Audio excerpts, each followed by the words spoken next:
Are you feeling stuck, or do you want to master something at a breakneck speed? Have you been practicing something but you seem to have hit a plateau? Practicing something again and again doesn't guarantee improved performance, but doing the right kind of practice does. In this video, I'm going to teach you how to do the right kind of practice. Deliberate practice.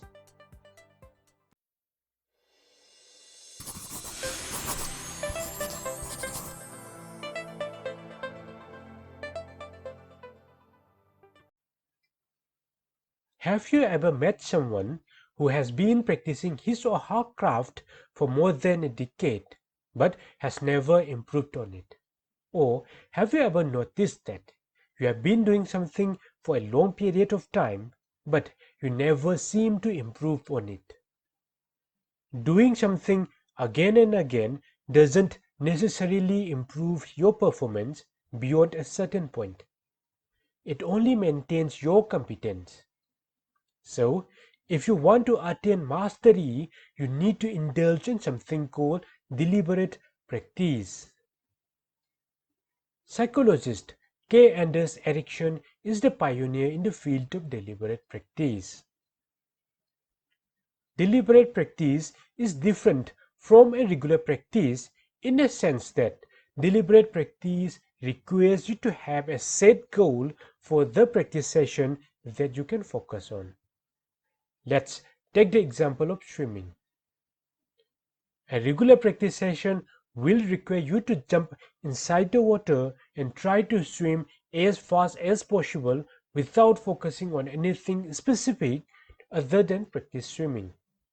Whereas deliberate practice session will require you to have a specific goal for that swimming session. You can focus on how to dive inside the water in the most optimal way. Your goal for that session should be the optimal diving instead of focusing on increasing the speed.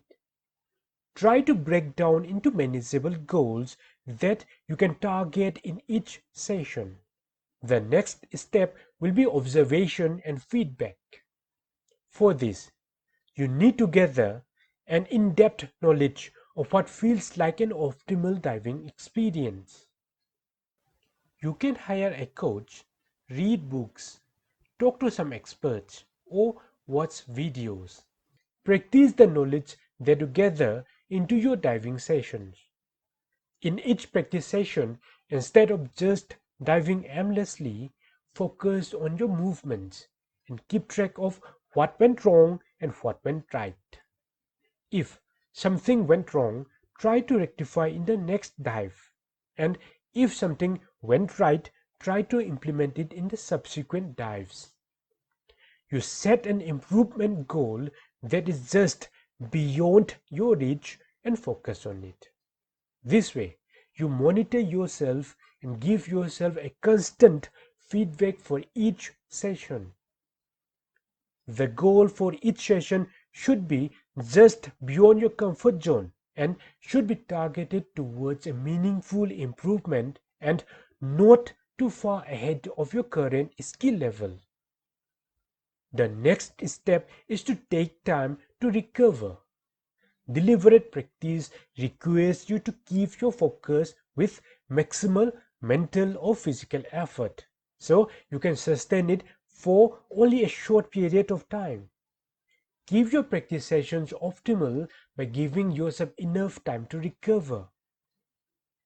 You have to repeat this whole process again and again until you reach your goal, and even then also you can further push yourself to reach beyond the level of expertise by applying this technique of deliberate practice. But this whole process requires persistent and consistent effort. In other words, it requires a never-ending motivation. As a bonus for sticking around till the end, I'm going to give a tip for creating an everlasting motivation. You can use the art of affirmation and visualization to create an everlasting motivation.